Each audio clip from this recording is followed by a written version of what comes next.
Oke, halo semuanya, kembali lagi di Florida Hanif. Kali ini kita ada di GJAW dan ada satu mobil yang membuat gua ngeliat gitu ya.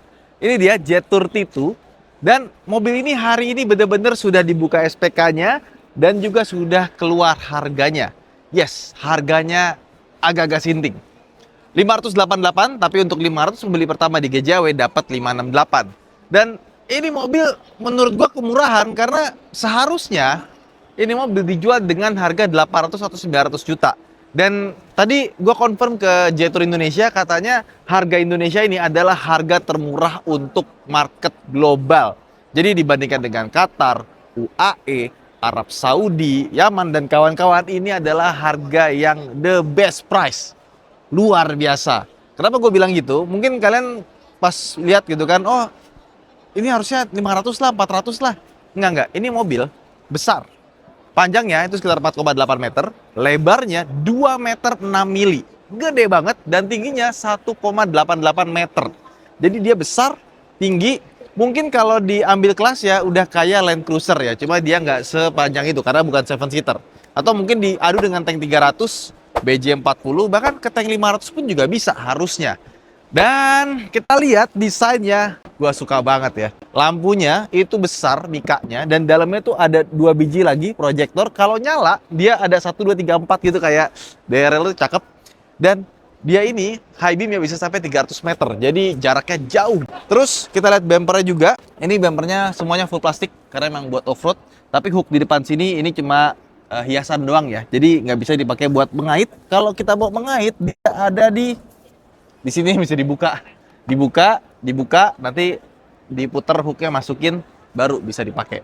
Dan ini adalah varian yang udah dimodifikasi. Jadi yang varian aslinya tuh ada di sana. Dan dia bawaannya pakai ban GT 4x4, ukurannya 265 60 R19. Sama kalau kita lihat dia rapi ya, cuma dia buka double wishbone dan dia pakai sasis monocoque. Nah, katanya sasis dan bodinya ini 80% menggunakan high tensile steel. Jadi dia sangat rigid dan di tesnya tuh itu pakai backhoe atau semacamnya itu 2 ton, didorong 2 ton baru bergeser 1 derajat, saking rigidnya. Sebenarnya tadi gue test drive dikit ya, kita muter jauh ke belakang. Ya, mobilnya nyaman sih, dia empuk, tenaga juga kenceng. Nah, terus kita ke sampingnya ya. Terus lihat spionnya, desainnya niat, ada kamera 360 sama di sini ada cahaya lampu ke bawah buat paddle lamp, tulisannya Jetour ya. Kemudian dia sudah punya footstep di bagian bawah sini dari sananya. Nah, roof railnya juga ini udah modifikasi ya. Sama kalau kita beli nggak dapat kuning-kuningnya ini. Nah, ini kita nggak boleh masuk karena ini unit prototype, yang boleh masuk yang di sana. Sampai ke belakang juga sama, suspensi belakang independen. Nih, lihat nih. Ini shock breakernya gede banget tapi ini tabungnya aja. Jadi buat melindungi dari debu dan kotoran. Ke belakang. Nah, belakangnya pun juga ganteng. Banyak yang nanya, ini belakangnya tuh apa sih? Apa storage atau semacamnya? Enggak. Ini belakangnya ada ban serep, tapi ban serepnya space saver, jadi kecil. Makanya bisa ditaruh di belakang sini. Gimana cara bukanya? Mesti dicongkel dulu pakai kunci di sini ya. Dan ini detail-detailnya bagus karena di bagian sini tuh dikasih stiker. Jadi pas kita nyongkel, dia tuh nggak bikin body baret yang kena ke stikernya di luar. Ada kamera mundurnya di sini termasuk ke kamera 360-nya juga. Plat nomor ada di bagian bawah sini. Nah, yang gua agak kurang suka di sini tuh kayak ada engsel, tapi sebenarnya ini cuma aksen aja. Ya, ini bukan engsel beneran. Engselnya ada di dalam. Sama kalau kita lihat lampu remnya, tuh lihat tuh. Dia ice block gitu, gede. Cakep lah. Depan, belakang cakep. Hanya 568. Setara harga Jimny 5 pintu edan.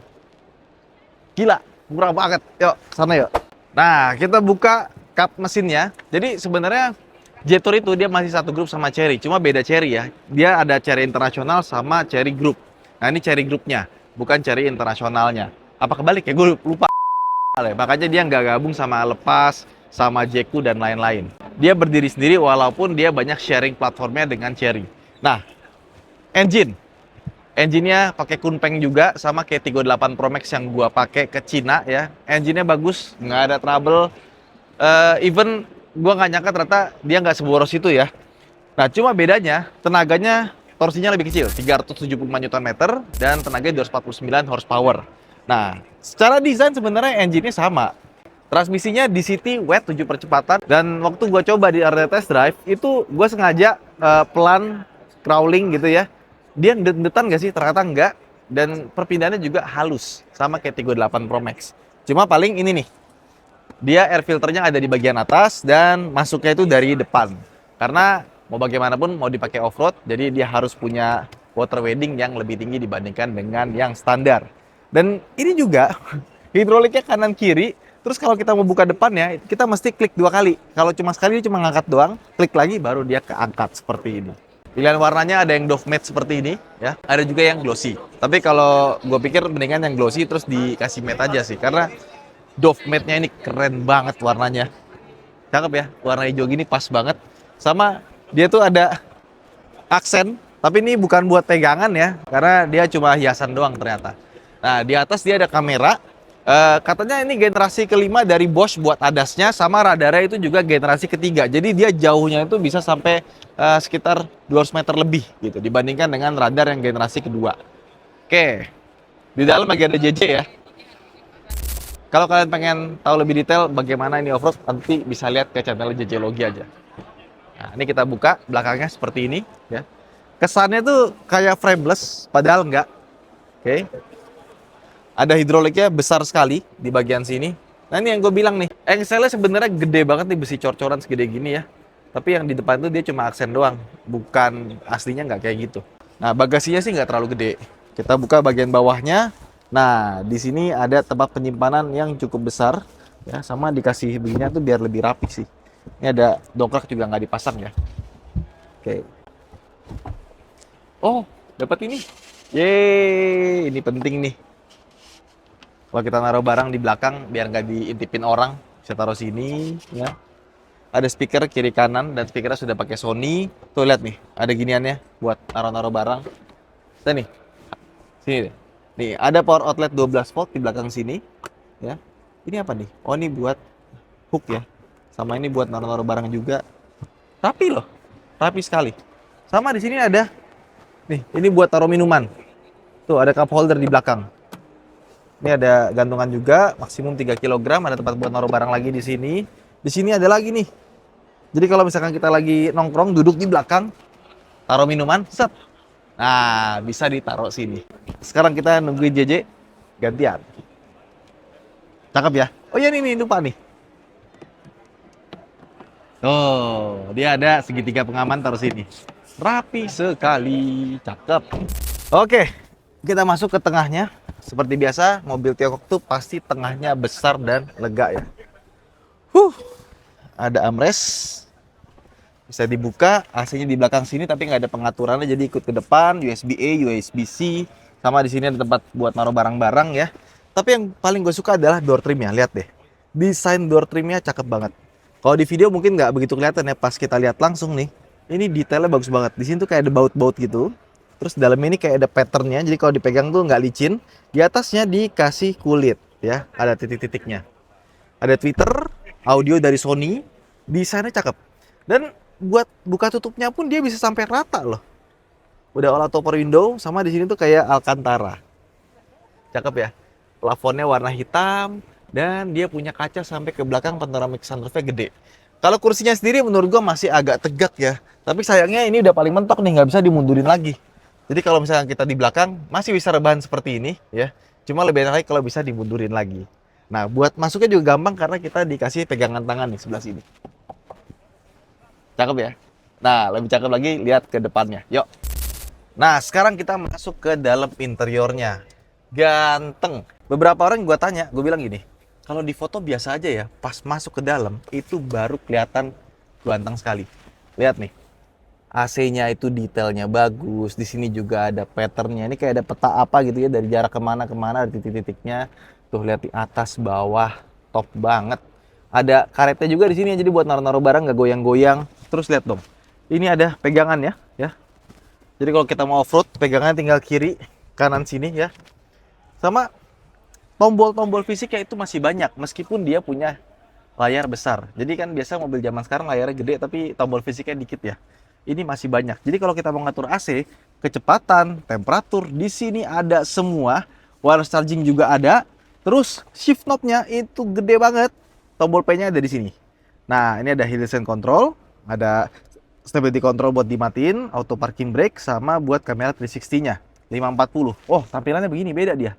Kiri, kanan, depan, sama ini yang bird eye view-nya. Nah, di sini ada X modenya karena dia pakai XAWD namanya. Nah, ini dia dibikin sama BorgWarner ya. Jadi ada mode normal, mode sport, mode ice. Ini apa ini? Mode tanaman, ada kaktus, sama ada. Nah, ini bisa lihat ya. Normal, eco, rock, sand, mud, snow, sport. Ya. Jadi ada berbagai macam mode. Kalau kita pencet tengahnya X, maka dia akan masuk ke X mode. Ya, jadi dia akan masuk ke mode khusus off-road. Di sini bisa kita lihat garda belakang itu bisa di lock ya. Sama bisa center differential lock juga. Jadi power distributionnya bisa dibikin 50-50 depan belakang. Sama ada wading radar. Ini bagus nih. Kenapa? Karena kalau kita off-road, kita nyelam ya masuk ke dalam lumpur atau genangan air, kita nggak ketahuan seberapa tinggi. Nah, dia bisa ngelihat seperti ini dan ada maksimumnya. Jadi kalau misalkan udah sampai maksimum, dia akan ada alert ya. Stability control, hill descent, off-road radiation. Apa tuh maksudnya? Off-road radiation. Mungkin kita harus pinjam biar lebih tahu ya. Altitude-nya juga ada kelihatan berapa, pitch angle, roll angle, kompas ada di sini. Keren lah. Begitu pula kalau kita lihat setirnya, ini juga bentuknya agak ngotak ya. Ada pedal shifternya, di sebelah kanan ada buat ngatur wiper, di sebelah kiri ada buat ngatur lampunya. Jadi semuanya lengkap dan dia juga sudah tilt sama teleskopik. Nah, di sini ada push start stop engine buttonnya, tapi nggak gede. Di sebelah kanan ada buat release electronic parking brake, tapi kayaknya nggak perlu ya, karena biasanya kalau udah pasang seat belt, masukin gede, udah bisa langsung jalan. Door trimnya ini juga cakep, sama ada ciri khas Jetour ya, seperti halnya di Desing atau semacamnya ya. Jadi kalau kita buka, nah ini tuh kayak ada tas gitu loh, kayak ada tutupan gitu, mungkin buat naruh payung, terus ditutup pakai ini. Dan ini magnet, bagus, cakep. Nah, minusnya menurut gue yang gue kurang suka, dia emang udah banyak tombol-tombolnya. Tapi tetap nih, rear view mirrornya kalau kita mau ngatur spionnya itu harus pakai tombol di sini. Ya. Jadi dia masih ada ke Tesla-Teslaannya. Ya. Di atas ya, panelnya ini juga gue suka tombol-tombolnya tuh ada lampunya di sini. Sama udah LED, tapi ini nih, rear view mirrornya ternyata dia belum auto chromatic, belum auto dimming, masih manual. Dan kalau kita buka, dia ada lampu dan kacanya. Nice. Terus kita buka lagi, dia ada tempat penyimpanan gede, ada cup holder di bagian sini ya. Ini bisa dicopot nggak sih? Nggak bisa nih, dia cuma bisa digeser-geser doang nih. Kalau bisa dicopot lebih cakep. Oke, terus ini bisa dibuka, dia soft opening, ada lampunya. Di sini ada hook, sama ada tempat penyimpanan juga di sini dan udah pakai karet semua. Jadi itulah dia Jetour T2. Gimana? Penasaran nggak? Gue penasaran banget.